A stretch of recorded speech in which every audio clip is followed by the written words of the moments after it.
नमस्कार. चला बनवूया आज काय स्पेशलमध्ये. आज आहे कोकणचा राजा.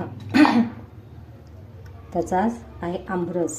चला तर मग आमरस ही रेसिपी बनवूया. कसा बनवतात ते बघूया. मस्त एकदम सोपी रेसिपी आहे, एकदा नक्की करा.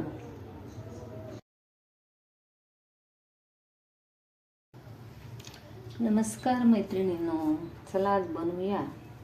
हे बघा, मस्तपैकी कोकणचा राजा आंबे, हापूस आंबा. त्यासाठी आज आपण आमरस बनवणार आहे. मस्तपैकी सातारी आमरस. चला आपण त्यासाठी साहित्य बघू. असे मी 2 पिकलेले आंबे घेतलेले आहेत. थोडंसं दूध, वेलची पावडर आणि थोडीशी साखर. बस. चला यात आंबे चांगले धुवून चांगले चिरून घ्यायचे आणि याचे गर काढून घ्यायचा.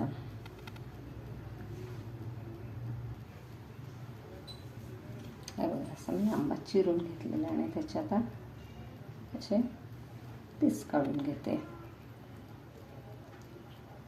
मस्तपैकी सोपी रेसिपी आहे एकदम, एकदा नक्की करून बघा.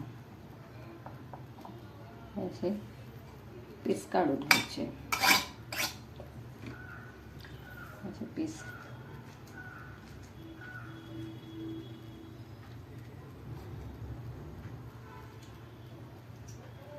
काढून घेतले की त्यामध्ये थोडंसं दूध, थोडीशी साखर, तुम्हाला जेवढं आवडत असेल गोड त्या प्रमाणात साखर घाला आणि थोडीशी वेलची पावडर आणि हे सगळं मिक्सरला लावून घ्यायचं.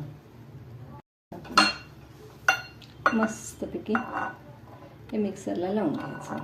झाला आपला आमरस तयार. यामध्ये तुम्हाला जर पातळ हवा असेल तर दूध घालू शकता. मस्तपैकी आपला आमरस तयार. बघा, मस्तपैकी आपला कोकणचा स्पेशल मेनू आमरस तयार. एकदा नक्की करून बघा. व्हिडिओ आवडल्यास सातारचा आमरस एकदा नक्की करून बघा. व्हिडिओ आवडल्यास लाईक करा, शेअर करा, सबस्क्राईब करा. थँक्यू.